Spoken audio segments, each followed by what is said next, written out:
Sveiki, malonus klausytojai. Aš Monika Kuzminskaitė, sveikatos ir mitybos psichologė ir čia Šaukšto proto tinklalaidė. Žinau, kad jau skaitėm Elizabeth Kubler-Ross knygas, bet šių istorijų niekada nebus per daug. Mes per mažai, per trumpai, per paviršutiniškai kalbam apie mirtį ir net nepradedam suvokti nei kaip padėti išeinantiems, nei kaip padėti liekantiems. Todėl šią savaitę rekomenduoju Laimos Brašauskienės knygą pavadinimu Mirtis ir mažiau svarbus dalykai. Knyga raudono viršeliu su laumžirgio sparnais.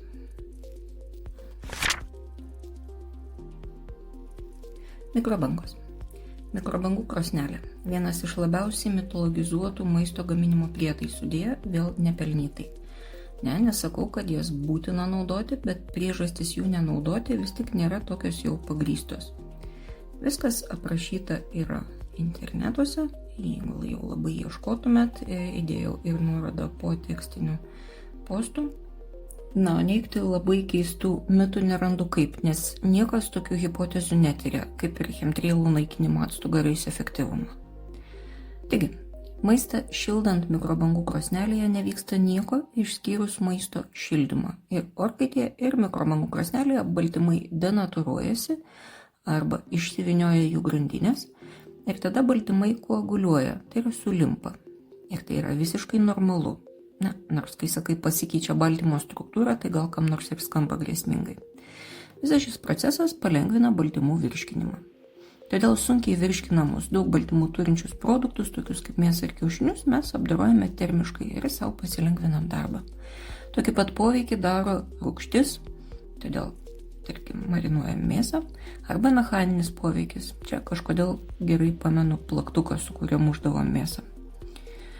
Maistas mikrobangų krosnelėje šildomas kitaip negu orkaitėje, todėl niekada neapskrus su plutelė, tačiau maisto vertė nuo to nei kiek nepakinta, jis yra tiesiog šildomas.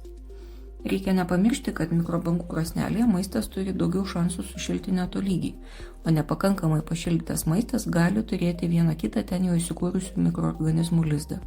Per mažai pašildytas maistas yra potencialiai ir tik potencialiai kenksmingesnis negu pašildytas mikrobangų krosnelėje. Į maistą šildomą tam nepritaikytose induose ar įpakavimuose gali patekti ir būtinai pateks tirpstančių indų dalelių. Tikrai ne viskas, iš ko gaminami konteineriai maistui, tinka mitybai, kad ir mažose dozėse. Todėl etiketes, ant kurių užrašyta saugu naudoti mikrobangų krosnelį arba neužrašyta, skaityti būtina. Kas pažymėta kaip saugu, naudotina nesukant galvos. Pačios mikrobangų krosnelės turi būti nesulūžusios, sandarios, kad nespinduliuotų ten, kur nereikia. Bet net ir tokiu atveju, jeigu jos ir kenktų, tai būtų šiluminis poveikis, o ne koks nors ionizuojantis, vėžį sukeliantis, DNR struktūrą ardantis ar dar koks nors kokių knibždėte knibžda įvairiuose mituose. Per didelis jaudinimasis dėl mikrobangų žalos beje sukels daugiau žalos negu bet koks įsivaizduojamas mikrobangų poveikis. Todėl jeigu jau vis tik nerandat ramybės, tai imkit keptuvę ir bent jau taip nesijaudinkit. O tuo tarpu skanaus jums ir šilto maisto. Skonis, kaina ir patogumas yra 3 pagrindinės maisto pasirinkimo priežastis. Ir taip jau yra daug metų. Sakyčiau, visame pasaulyje. Sveikumas yra svarbi priežastis mažam kiekiui žmonių, o vertingumas dar mažesniam. Gaila, bet kol neįvertinsime blaiviai realybės, tol jas pakeisti nebus įmanoma.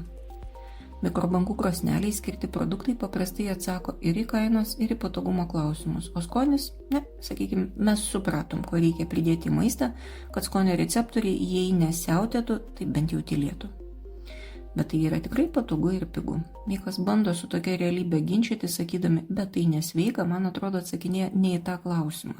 Klausimas yra, kaip sveika ir vertinga maistą paruošti taip, kad būtų patogu ir pigu. Bet į jį atsakymų arba neieškom, arba jų yra per mažai. Šiame tyrime patvirtinama esama realybė. Jei vaikai patys dalyvauja maisto ruošime, o jų tėvai pasitikė savo gebėjimu gaminti sveiką maistą iš natūralių produktų, tai vaikai valgo mažiau stipriai apdoroto maisto, tačiau jei tėvai yra labiau linkę prioritetą skirti patogumui, o tai reiškia, kad jie daugiau remiasi paruoštais mikrobangų krosnelėje šildomais patiekalais, tai tada vaikai valgo reikšmingai daugiau nesveiko ir stipriai apdoroto maisto. Nors mikrobangų krosnelė nieko nedaro, daugiau tik šildo, bet ji yra dalis didesnės tendencijos, kuri kol kas į sveiką maistą neveda.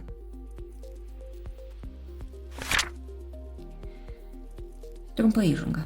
Ir stereotipiškai, ir pagal kai kurios tyrimus manome, kad namuose gamintas maistas yra sveikesnis, nors nemirktelėjus galiu išvardinti lapais patiekalų, kurie bus gaminti namuose ir visai nesveiki, o taip pat jų galime įsigyti restorane ir kuo brangesnėme, tuo labiau bus teisybė ir jie bus netgi labai sveiki.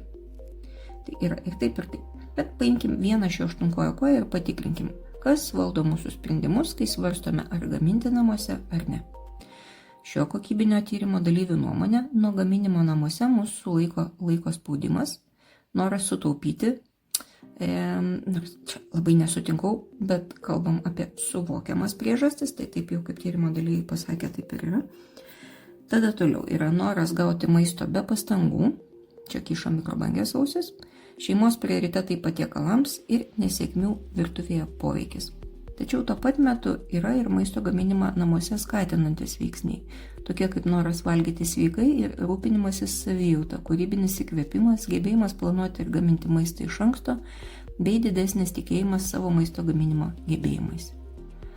Ne, kadangi kokybinis tyrimas, tai čia dabar žinom tik tai šio tyrimo dalyvių nuomonę, o man labai įdomu, o kas jūs skatina ir atstumia nuo maisto gaminimo namuose.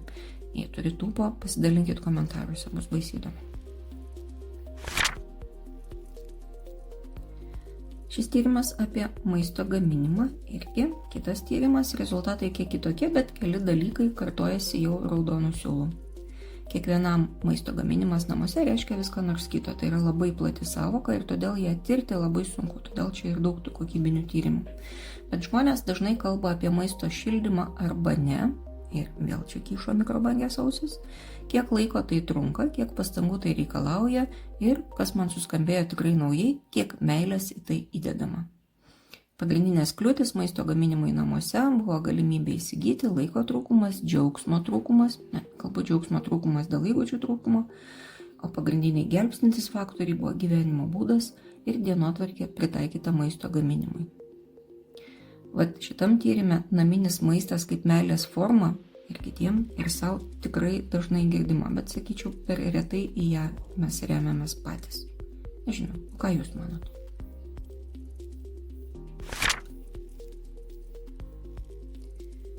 Maisto gaminimas yra tokia sena tema, kad mes tada nei rašėm, nei piešėm. Nežinau, ar maistą gamina ne žmonės, bet parašius tai ir galvojant apie gilės užkasančią voverę, nenoromis susiformuoja kimči gilių receptas. Na, aišku, juokauju, bet nebesu tokia tikra, kad gyvūnai to nedaro. Tačiau imkime praktinio uždavinio savaitgaliui. Jis tiks tiems, kas norėtų gaminti daugiau, bet negamina. Pirma, užsirašykit savo priežastis. Iš tyrimų turbūt jau matosi, kad kiek žmonių, tiek priežasčių, todėl raskit savo.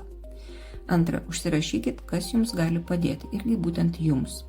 Gal norit pasigirti, gal norit valgyti sveikiau, gal norite sutaupyti, gal norite pramogos ir prasmingo laisvalaikio. O gal niekas jums čia netinka, be abejo, taip gali irgi būti, juk aš minčių negaliu skaityti. Trečia. Vis pasimatuodami savo stabdžius ir motivatorius, pradėkite atsargiai, mažais žingsniais rašyti, ką galite padaryti. Gal galite įsigyti keptuvę. Gal galite rasti receptą, kurio visada norėjote ir susirasti jam reikalingus produktus. Kai rytoj eisite į parduotuvę, užsirašyti ir įsigyti. Gal galite rasti video apie tai, kaip kepti kiaušinius. Galit?